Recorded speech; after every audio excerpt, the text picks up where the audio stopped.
때론 저희가 하나님을 대적하는 편에 설 것인가, 아니면 하나님의 편에 설 것인가 선택을 해야 될 때가 있어요. 네, 하나님을 대적하는 편에 설 것인가, 아니면 하나님의 편에 설 것인가 선택해야 되는 순간이 오게 됩니다. 그 순간은 참 힘이 듭니다. 왜 그러냐 하면 하나님을 대적하고 싶어서 대적하는 게 아니죠. 하다 보니까 대적하게 되는 겁니다. 마음에 힘든 게 있고, 이게 하나님 뜻이 아닌데 라는 생각이 들어도 마음에 너무 화가 나거나, 아니면 뭔가 이걸 하는 것이 나한테 너무 유익이 되는 것처럼 보이거나, 그럴 때는 하나님이 항상 저희 눈앞에 계신 게 아니잖아요. 그리고 하나님이 잘못할 때마다 꾸짖는 게 아니잖아요. 조금 잘못을 했는데 아무 일도 없잖아요. 그러면은 계속 대적하게 됩니다. 아멘이십니까? 경험 있으세요? 네, 잘못하고 있는 거 알고 있는데 하나님이 곧바로 치지 아니하시니까 그냥 계속 하는 겁니다. 그런 경우가 있어요. 그리고 속이게 됩니다. 하나님 모르시겠지. 또 하나님 앞에 서는 경우가 있습니다. 이것도 어쩔 수 없이 서게 되는 경우가 참 많이 있어요. 하다 보면 이게 하나님 뜻이 아니다. 하나님의 성령께서 인도하시고 마음이 그게 아니니까 이게 그냥 묻어가도 되는데, 굳이 하나님의 뜻에 서서 앞에 나서서 이건 하나님의 뜻이 아닙니다 라고 외쳐야 되는 경우도 있습니다. 뭐 어떤 길이건 쉽지가 않아요. 본의 아니게 대적하는 경우가 있고, 또 본의 아니게 따르는 경우가 있고 그렇습니다. 그런데 이때 하나님 말씀하신 내용은 분명합니다. 오늘 말씀에 있는 내용처럼 하나님은 자기를 거스르는 자에게 보복하신다, 자기를 대적하는 자에게 진노하신다 라고 나와 있습니다. 그리고 하나님께 피하는 자는 하나님께서 구하신다 라고 말씀하고 계십니다. 그렇기 때문에 저희 삶 가운데 가장 명확하게 방향성을 정해야 될 때 해야 될 게 있습니다. 내 인생엔 절대로 하나님께 대적하지 말자. 하나님 원하시지 않는 거 하지 말자. 하나님 원하시지 않는 생각하지 말고, 하나님 원하시지 않는 말 하지 말고, 하나님 원하시지 않는 행동하지 말자. 하나님을 진노케 하지 말자. 하나님과 반대편에 서지 말자. 이런 생각을 반드시 저희가 정립을 해야 됩니다. 대신 어떻게 해야 돼요? 반드시 하나님의 편에 서자. 내가 손해보는 것 같아도 하나님 편에 서자. 내가 마치 죽을 위기 가운데 있어도, 이대로 하나님을 따라가려고 할 때 내가 죽는 위기 가운데 있어도 난 하나님 편에 서자. 예를 들어 다니엘 같은 경우가 그렇죠.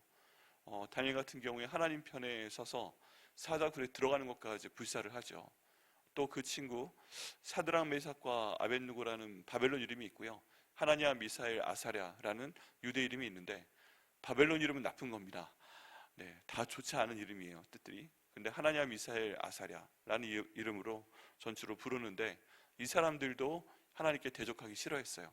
그냥 두라 평지에 금신상을 왕이 세웠을 때 그냥 잠깐 음악이 나올 때 절하면 되는데, 굳이 그거 잠깐 하고 넘어가면 될 것 같은데 그건 하나님께 대적하는 것이다, 하나님 싫어하신다, 그런 마음으로 끝까지 뻣뻣하게 있다가 용광로 속에 던져지는 그런 고통까지 맛보게 됩니다.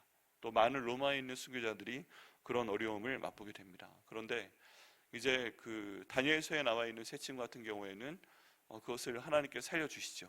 제4의 사람이 용광로 안에 있었고, 이 사람 바로 예수 그리스도이다 라고 얘기들을 합니다. 하지만 많은 사람들이 정말 로마의 콜로세움에서 하나님을, 예수님을, 성령님을 계속 믿음을 지키다가 부인을 하지 않고 있다가 화형식을 당하기도 하고요, 또 짐승의 밥도 실제로 되기도 합니다. 그래서 하나님을 대적하지 않기 위해서, 믿음을 지키기 위해서 굉장히 많은 노력을 합니다. 어떤 사람은 하나님 앞에 믿음을 지킨 것 같지만 사실은 부인한 그런 배교자도 있습니다. 예전에 나왔던 순교자라는 책이 있는데, 이인호라는 분이 쓴 책이었습니다. 근데 그 책에 나오는 주인공을 보면 다른 사람들은 다, 교회에 있는 다른 사람들은 다 순교했어요. 십자가를 밟고 이제 가게 되면 살려주겠다라는 북한군의 요구에 따라서 다른 사람들은 다 십자가를 밟지 않고 넘어가서 그 자리에 순교를 당합니다. 근데 딱 한 사람만 밟지 않고 넘어가는 바람에 그 사람은 살았어요. 정말 불행하게도 그 교회 장로님이셨어요. 그래가지고 이것 때문에 엄청나게 많은 어려움이 찾아옵니다. 그런 내용들이 펼쳐지는 책이 또 있고, 그분의 양심의 가책 때문에 계속 괴로워하고 그 책의 내용이 진행이 됩니다.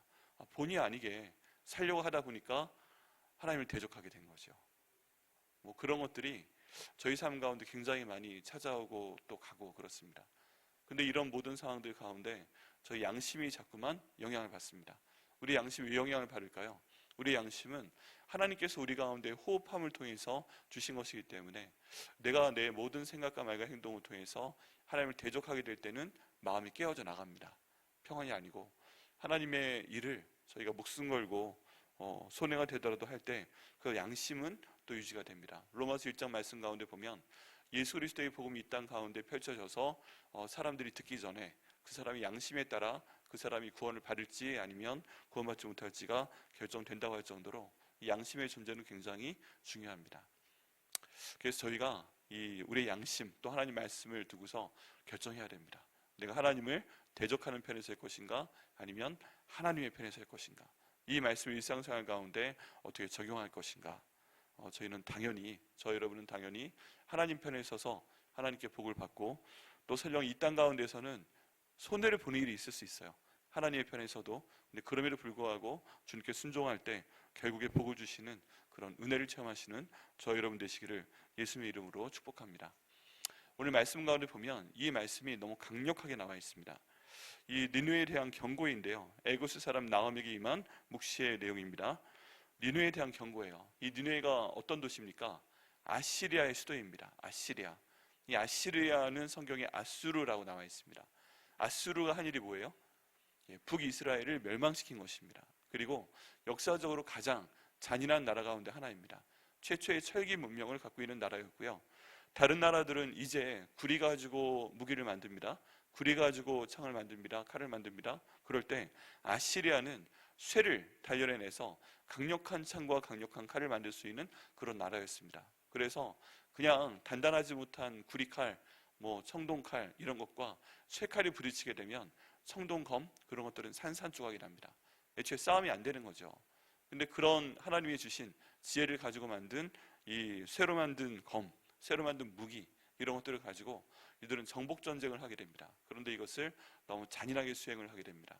그 가운데 북이스라엘도 제물이 됩니다. 그리고 이 북이스라엘이 이 땅 가운데서 흩어지게 됩니다. 바벨론 왕 같은 경우에는 민족 융화 정책을 써서 이스라엘에 있는 사람들도 왕족과 귀족과 제사장의 계급을 바벨론으로 데려가서 이들을 교육시키고 이들을 살려주고 이들을 유화시키는 그런 정책을 사용을 합니다. 근데 아시리아는 아니었어요.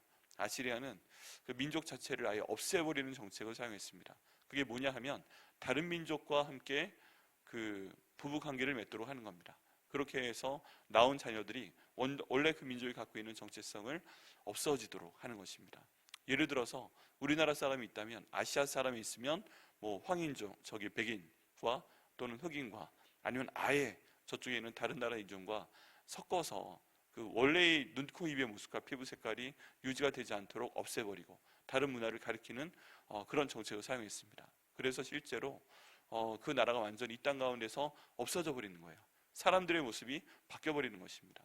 이런 것들을 의도적으로 시행했던 나라가 바로 아시리아입니다. 이런 문화를 가지고 하나님이 사용하셔서 또 하나님께 끊임없이 남유다가 고고학적인 자료에 따르면 98%의 사람들이 우상 숭배를 했기 때문에 하나님의 바빌론을 보내서 졌다라고 말씀을 하고 있습니다. 근데 아마 북이스라엘은 거의 100%였을 거예요. 왜냐하면 그 여로보암이 단과 브엘세바에 하나님을 경외하는 예배의 장소 대신 금송아지를 예배하는 장소를 두었기 때문에 온 나라 사람들이 성경에 따르면 음란하게 그 금송아지를 섬기겠다라고 얘기하고 있습니다. 그냥 우상 숭배를 한 거죠. 하나님께서 보시기에 하나님 외에 다른 신을 섬기는 것은 간음하는 것입니다. 불륜을 하는 것입니다. 그렇기 때문에 이것을 완전히 그냥 끝장을 내게 하는 것을 볼 수가 있습니다. 그런데 그때 도구로 사용하신 나라가 여기 나와 있는 아시리아고요. 그 아시리아의 나라 수도가 여기 있는 니느웨입니다. 그리고 니느웨의 위치는 굉장히 기가 막힌 장소에 있었습니다. 강 한가운데 섬이 있었는데 그 가운데 성을 짓고 성벽을 두르고 누구도 그 성을 점령할 수 없도록 그 수도를 만들어 놨습니다. 여러분, 강을 건너와서 성을 공격한다는 게 얼마나 힘들겠어요. 네. 그리고 그 강 가운데 있는 성 가운데서 강을 건너서 오는 적들을 무찌르기는 또 얼마나 쉽겠습니까? 이 사람들은 그냥 배를 타고 와야 되는데 성에서는 뭐 돌을 쏘던 아니면 화살을 쏘던 다른 방법으로 하던 방어하기가 쉬운 것입니다. 그냥 난공불락의 요색이었는데 하나님께서는 이 성을 단번에 무너뜨리는 것을 볼 수가 있습니다. 왜 그럴까요? 그 이유는 2절에 나와 있습니다. 2절에 나와 있는데 보시면 여호와는 질투하시며 라고 나와 있습니다. 질투하시며, 이 질투의 하나님 여호와 마케라는 표현인데, 질투하는 하나님이라는 표현이 왜 사용되었는가? 하나님은 저희를 사랑하시는데 하나님께서 그 사랑을 받은 저희도 하나님을 사랑하기를 원하십니다. 그러니까 사랑은 주고받는 것입니다. 첫사랑으로만 끝나고 혼자 짝사랑으로만 끝나면 너무나도 가슴 아픈 사랑이잖아요.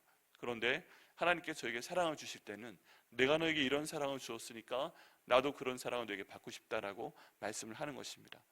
그러니까 그 사랑만큼은 아니더라도 적어도 내가 너한테 엄청나게 사랑한다고 하면 날 보고 웃어주기라도 해야지. 계속 인상 쓰고 있지 말고.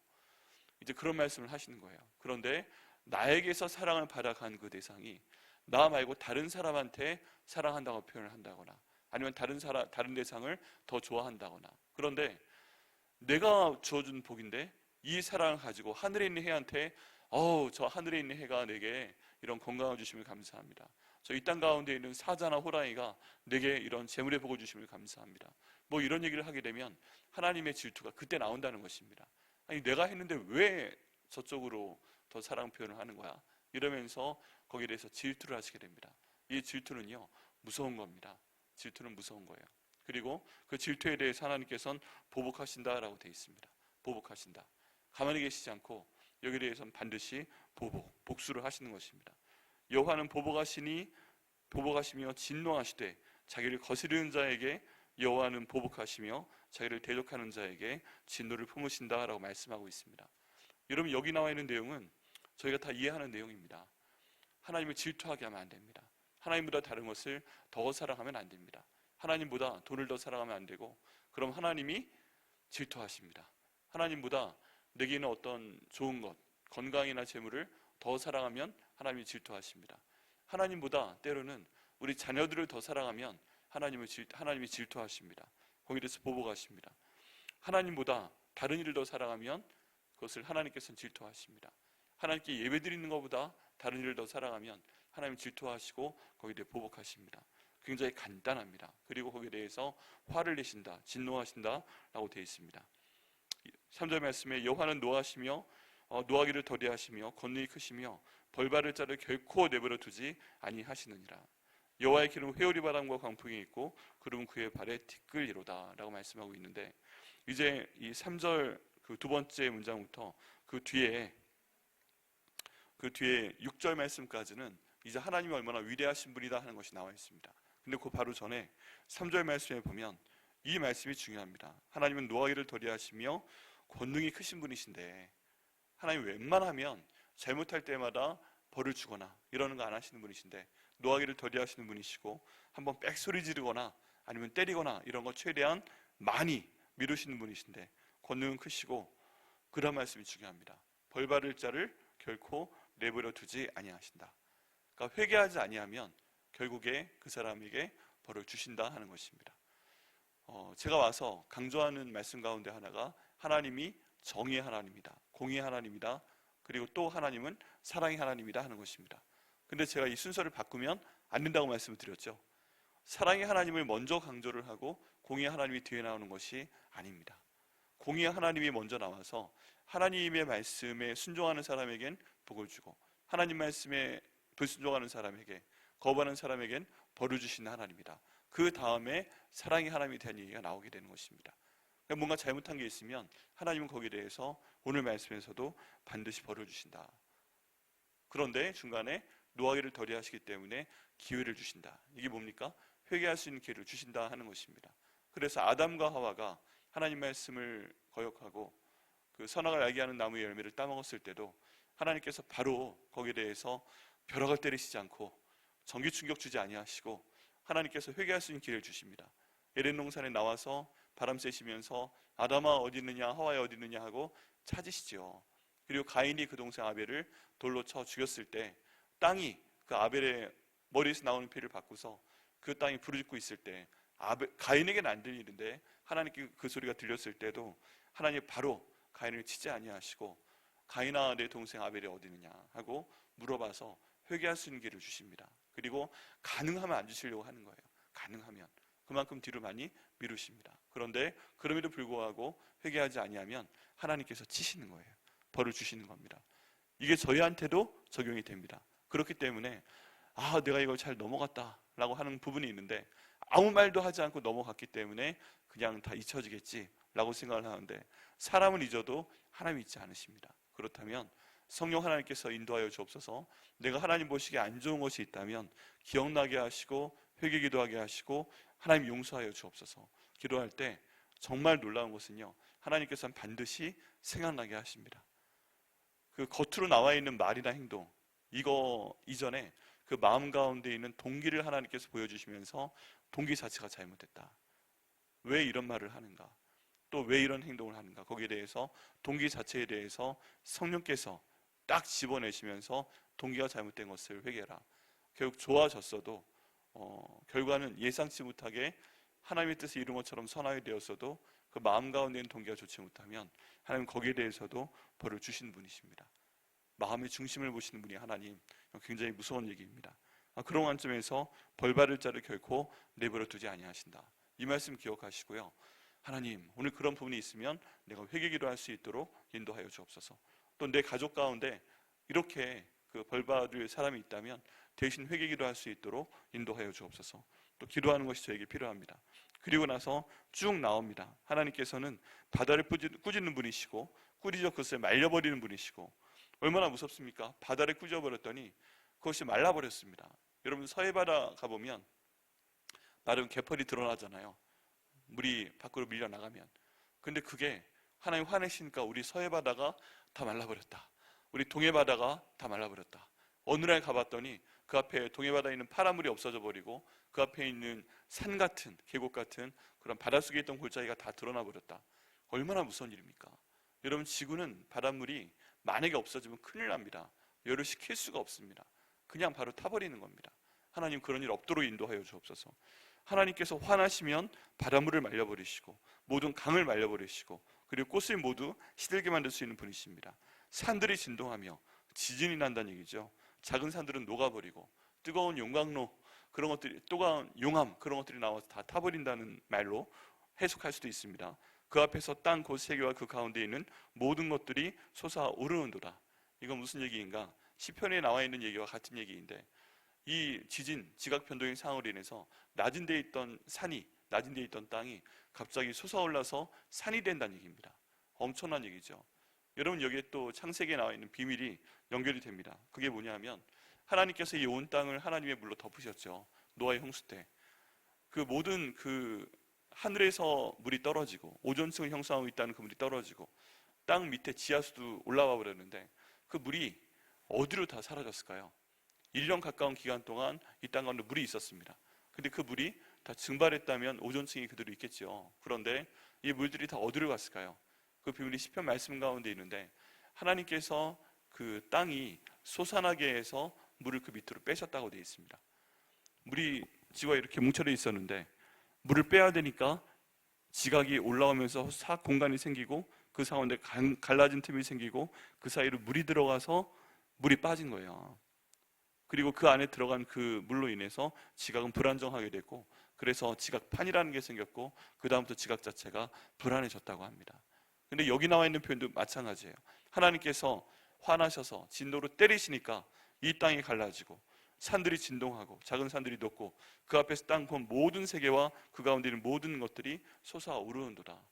여러분, 이건 무서운 얘기입니다. 내 앞에 있는 그 땅이, 멀쩡하던 땅이 지진 때문에 갈라지고 이게 쓱 솟아오르는 거예요. 요즘 싱크홀도 많이 나와가지고 뭐 도로공사가 잘못돼서 자동차가 가다가 빠지고 하는데 이런 것들이 땅이 들어가는 상태까지 올라간다는 것입니다. 이것이 말하는 것은 무엇인가?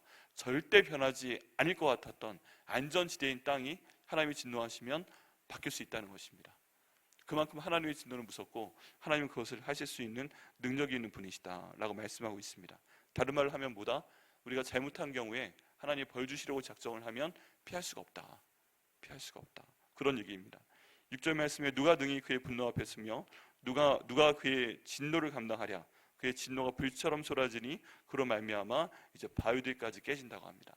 그런데 그때 하나님께서 구원의 말씀을 주십니다. 7절에 여호와는 선하시며 환난 날의 산성이시라 그는 자기에게 피하는 자들을 아시느니라 라고 말씀하셔서 하나님께 피하는 자들을 용서하시고 그들을 도우실 것이다 약속하고 계십니다. 이 모든 것들이 직접 그 사람에게 임하기 전에 그 사람을 돕는다. 그래서 뭐하란 얘기예요? 너는 하나님께 피해라.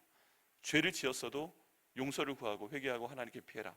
그럼 하나님께서 받아주신다, 용서하신다, 그런 말씀입니다.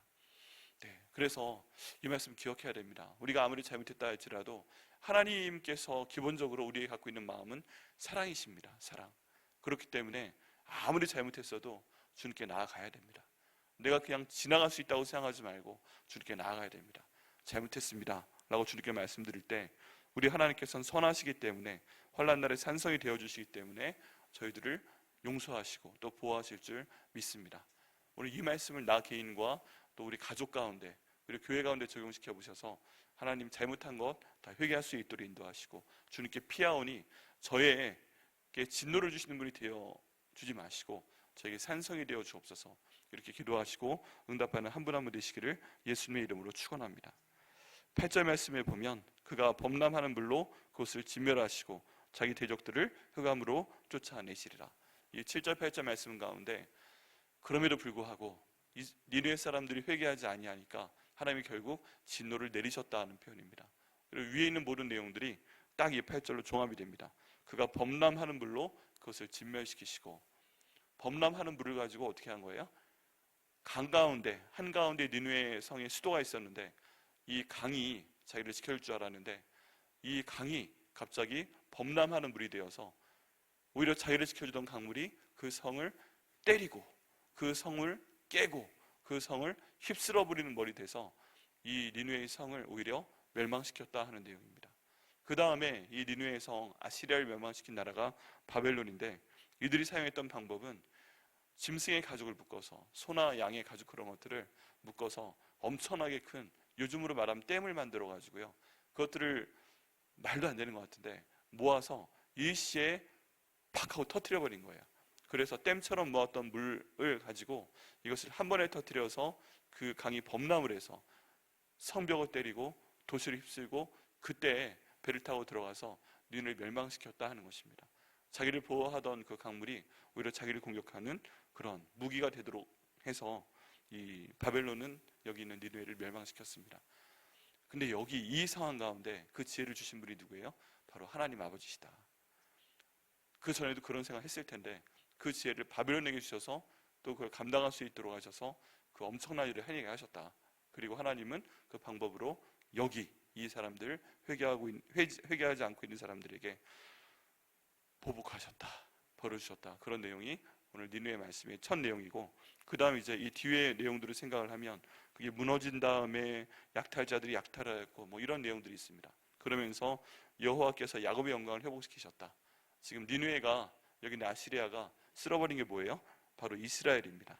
북이스라엘입니다. 그런데 2장 2절 말씀에 보면 여호와께서 야곱의 영광을 회복하시되 이스라엘의 영광 같게 하셨나니 라고 말씀하시면서 이 니느웨가 약탈당하게 하시고 거기 있는 사람들이 다치게 하시고 그 나라를 없애버리시고 그런 내용들이 있습니다.